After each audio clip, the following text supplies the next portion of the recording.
우리 시대의 철학자이자 아름다운 노년의 상징이신 김형석 연세대학교 명예 교수님이 올해 우리 나이로 100세가 되셨습니다.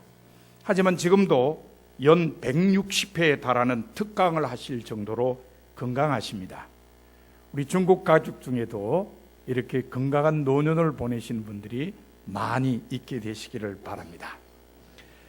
지난 새해 첫날에 KBS 1TV 인생극장에서 이분의 삶을 소개했습니다. 그때 이분이 이런 말씀을 하셨습니다. 우리가 젊은 나이로 돌아가 사랑하는 사람과 뭘 하고 싶은가 물었을 때 80% 가까이가 그 사람과 식사하고 싶다고 답한다. 음식을 같이 먹는 게 하나의 행복이기 때문이다. 노철학자의 말씀처럼 우리는 사랑하는 사람들과 함께 음식을 먹으며 행복해 합니다. 그래서 명절이 되면 사랑하는 가족이 함께 모이는 고향으로 갑니다.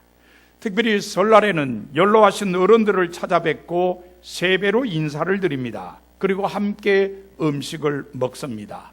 행복해 하시는 어른들을 바라보면서 말입니다. 그런데 최근에는 이런 행복 시스템에 문제가 생겼습니다. 행복하게 사시도록 해드려야 할 어른들의 수가 자꾸 늘어난다는 것입니다. 이주열 한국은행 총재는 작년 송년 간담회에서 이렇게 말했습니다. 올해는 1인당 국민소득이 3만 달러를 넘는 최초의 해가 될 것으로 보이지만 다른 한편으로는 고령 사회의 진입이 확정된 해입니다. 그리고 덧붙여서 이렇게 말했습니다. 고령자 비중이 2000년에 7%를 넘어 고령화로 진입한 후 17년 만에 14%를 넘어섰는데 세계에서 가장 빠른 속도입니다. 유엔은 만 65세 이상의 인구가 7%를 넘는 사회를 고령화 사회라고 하며 14%를 넘는 사회를 고령사회라고 한다고 규정했습니다. 고령화 사회에서 고령사회로 진입한 속도를 보면 프랑스는 114년, 스웨덴은 82년, 미국은 69년, 영국은 46년, 독일은 42년, 이웃나라 일본은 24년. 그런데 우리나라는 17년입니다. 굉장히 빠른 편입니다.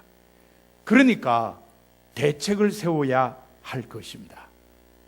우리가 대책을 세워야 할 때 가장 먼저 해야 할 일이 무엇일까요?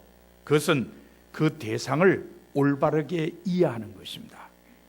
노인들에 대한 대책을 세운다고 할 때도 제일 먼저 해야 할 일은 노인에 대한 이해를 올바르게 하는 것입니다.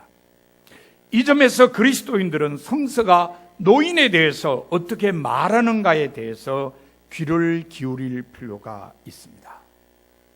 성서는 노인을 복받은 사람이라고 말합니다.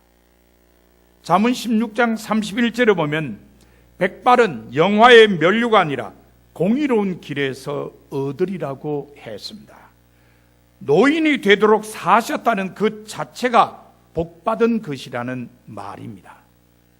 또한 성서는 노인을 지혜의 상징이라고 합니다. 신명기 32장 7절에 보면 네 아버지에게 물으라 그가 설명할 것이요 네 어른들께 물으라 그들이 네게 말하리라고 했습니다. 노인은 지혜로운 사람임을 알려주는 말입니다. 풍부한 삶의 경험을 통해 터득한 지혜가 있다는 것입니다. 그래서 성서는 복받은 사람이자 지혜의 상징인 노인들을 공경하라고 말합니다. 노인은 공경의 대상이라고 가르치는 겁니다. 레위기 19장 32절에 보면 너는 샌머리 앞에서 일어서고 노인을 공경하며 네 하나님을 경외하라고 했습니다. 하나님을 경외하는 것처럼 노인을 공경하라는 말입니다. 하지만 성서는 노인에 대해서 다른 말도 하고 있습니다. 노인은 돌봄의 대상이라는 것입니다. 오늘 본문은 그 좋은 예입니다. 본문은 다윗 왕의 노년 모습을 알려줍니다. 1절에 의하면 나이 많아 늙었는데 이불을 덮어도 따뜻하지 않았다고 합니다. 아직 우리 교우 중에는 이런 분은 안 계시죠? 예, 100세쯤 되셔야 이런 느낌을 가실지 모르겠습니다만 어쨌든 다윗은 이런 느낌을 가졌습니다. 전도서 12장에 보면 전도서 저자가 노년이 되면 일어나는 현상에 대해서 이렇게 설명했습니다. 팔이 떨리고 정정하던 두 다리가 약해지고 이는 빠져서 씹지도 못하고 눈은 침침해져서 보는 것마저 힘겹고 귀는 먹어 바깥에서 나는 소리도 못 듣고 맷돌질하는 소리도 희미해지고 새들의 지저귀는 노래소리도 하나도 들리지 않을 것이다. 높은 곳에는 무서워서 올라가지도 못하고 넘어질세라 걷는 것마저도 무서워질 것이다. 검은 머리가 팥뿌리가 되고 원기가 떨어져서 보약을 먹어도 효력이 없을 것이다. 맞습니까? 그렇습니다. 노인이 되면 이렇게 약해지십니다. 그래서 성서는 노인을 돌봄의 대상이라고 말합니다. 본문에 등장하는 시종들이 다윗 왕에게 한 것처럼 최선을 다해 돌보라는 것입니다. 오늘은 우리 감리교회가 지키는恩급주일입니다. 은퇴하신 원로 목사님들을 기억하고 감사의 마음을 표하는 날입니다. 설날에 뵙는 가족 중의 어른들뿐만 아니라 우리 감리교회 어른들이신 원로 목사님들도 공경의 대상이며 동시에 돌봄의 대상입니다.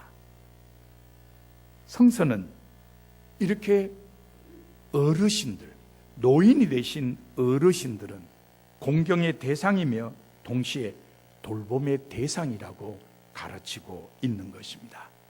여러분 모두 노인을 공경하며 돌보라는 성서의 가르침을 온전히 순종하는 성도가 다 되시기를 바랍니다. 다 같이 사도신경으로 우리의 신앙을 고백하겠습니다.